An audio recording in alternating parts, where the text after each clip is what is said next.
If you're watching this, odds are something serious is happening. Systems are down, files are encrypted, and the name DragonForce just showed up on your screen.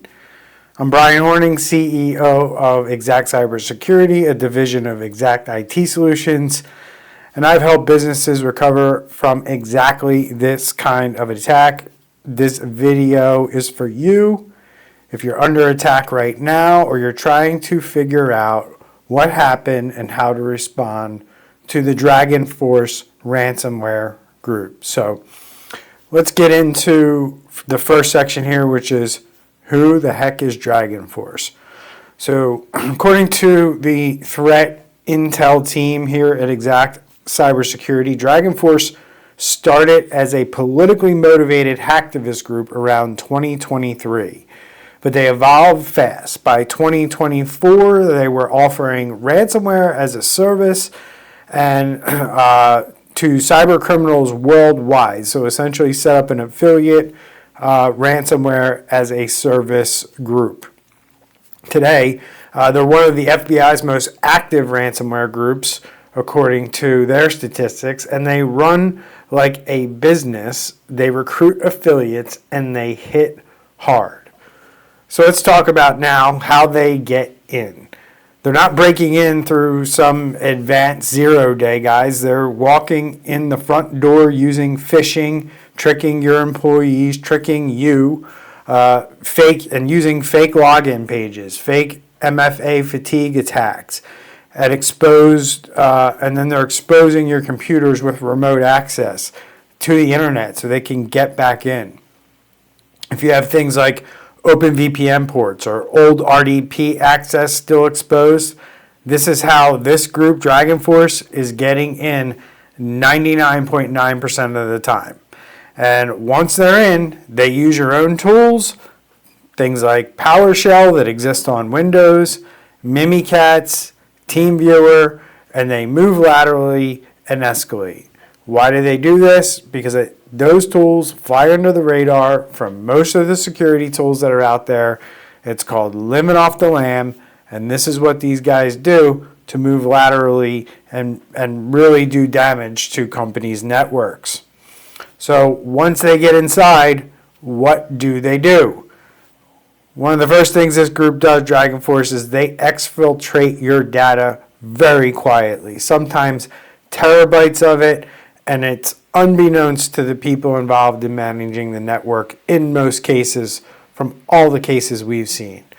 Then they drop the ransomware and encrypt your systems like that. So they steal your files, get it off the system, see what they have, and then they drop ransomware on the files that exist on your network. That's when you find this ransomware note. But at that point, it's not about recovery anymore. It's about containment, exposure, and negotiating with these cyber thugs. So let's take a look at a victim case study.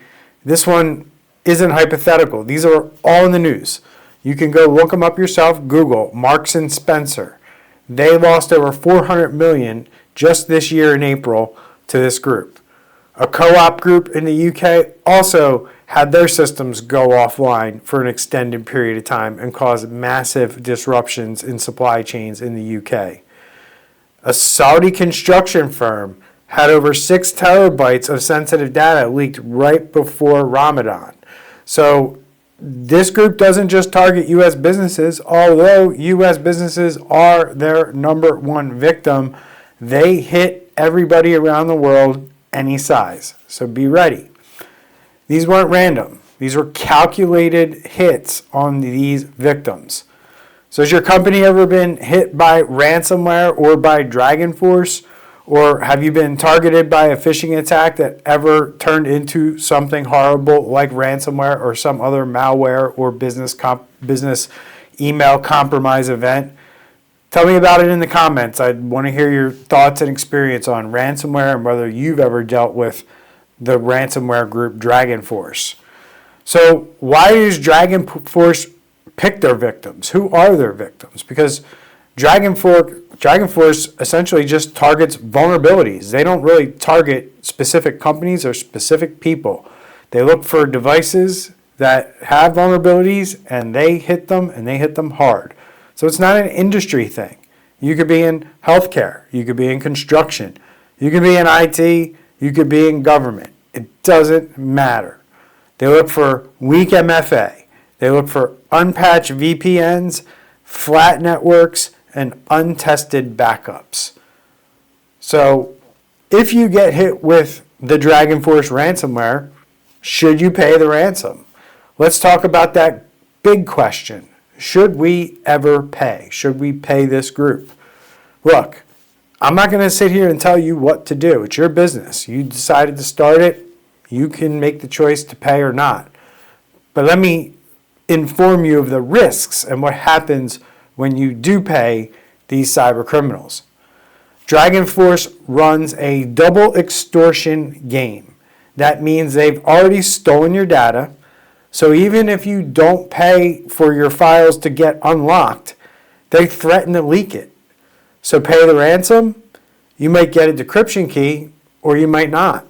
Sometimes your files get leaked anyway because you're dealing with multiple affiliates, multiple groups who are involved here and have different interests. Not one consistent business partner is in this relationship and in this situation you just found yourself in. So the risks are high in dealing with these people. And the worst part of all, paying can make you a target again, because when these cyber criminals know they have a business that's willing to pay, they usually find ways to come back and get you again. So is this helpful so far for you, this video? Hit the like button if it has. It helps more people in the middle of a crisis like this find this information.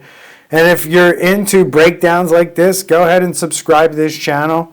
We do real world threat analysis without the hype. So appreciate you and love to have you aboard. Let's talk about what to do right now if you're dealing with a DragonForce ransomware attack. Here's your immediate checklist. Number one, as always, you need to isolate the infected systems. You need to pull the network cables so you can block lateral movement of these attackers, but don't shut down anything. Don't remove the power, don't turn it off, because the memory that's stored in these systems matter when it comes to your forensics. Secure your backups. Validate them. Make sure that they're offline and immutable, meaning like I can't access them from your existing network, where I have to go through a pretty major process to get there. Secure passwords, MFA, to get to those backups. Test restores are a must. You must test your restores to make sure they work before you decide to wipe or go after anything. If you cannot restore from your backups, negotiating with the cyber criminals is probably going to be the only get out of jail card you have. Make sure that you have people who know how to collect the forensic evidence needed on these systems, how to do things like image disks, collect logs, prepare system snapshots. Every detail helps in the investigation, especially if you're involving law enforcement or cyber insurance along the way. Make sure you're changing your credentials as you bring things back up. Assume that everything was compromised, including all your privileged accounts and user accounts, and anything that manages your domains, like your Azure AD or your domain, your Windows AD domains, if you're still using those. Make sure you're going through all of those and all your local computer accounts as well, because you never know what accounts they may have planted or changed or compromised along the way that can allow them back in after you think you've done everything correctly to restore your systems. Notify and make sure you understand your legal compliance. This is where I see businesses get things wrong a lot. They just don't understand what they have to do at the state level or maybe within their industry. So if you have customer data involved, personal data involved, disclosure of this breach or your situation might be mandatory. So I would contact a breach attorney in your area right away to find out what your obligations are. Yes, if you run a business, and you get cyber attacked, you have obligations in most states in the United States. So you need to figure out what they are. And then you need to build an incident response plan so you have that in the future. Last thing I'm going to mention here for tips is make sure you're using isolated communication during your attack. Don't talk to attackers using your current system that has been impacted, your main systems. Use an external, a clean device, or let your incident response team handle this part of the process for you. I'd love to hear how your company has handled these types of incidents, and leave a comment and let me know what went right or what went wrong or what saved the day if you've actually had to communicate with a hacker or ransomware group at your company. So what happens after the attack?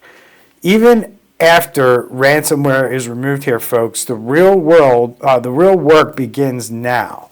You got to rebuild trust with clients, partners, vendors, employees. You have to conduct a full forensic audit to understand what happened and how you can get better from it, lessons learned. You need to understand what your compliance fallout was. If you didn't know ahead of time what your reporting requirements were because of this breach, now you probably do know, and you need to record that and make that part of your incident response plan. Notifying customers and regulators that their data may have been impacted, and are you going to provide things like credit monitoring and other protections for a period of 2 years or more. Strengthening your controls, making sure this doesn't happen again, and making sure that your team doesn't fall victim to something like a phishing attack, because if you got hit by DragonForce, more than likely they hit you that way or through some kind of social engineering. Managing your reputation internally and externally, and believe it or not, employee trust and loss of their trust is one of the big things that we see as a result of a cyber attack or a ransomware attack, and companies do lose employees as a result of these things. Recovery isn't just about restoring operations, it's about proving you're secure once again, and you're taking this seriously.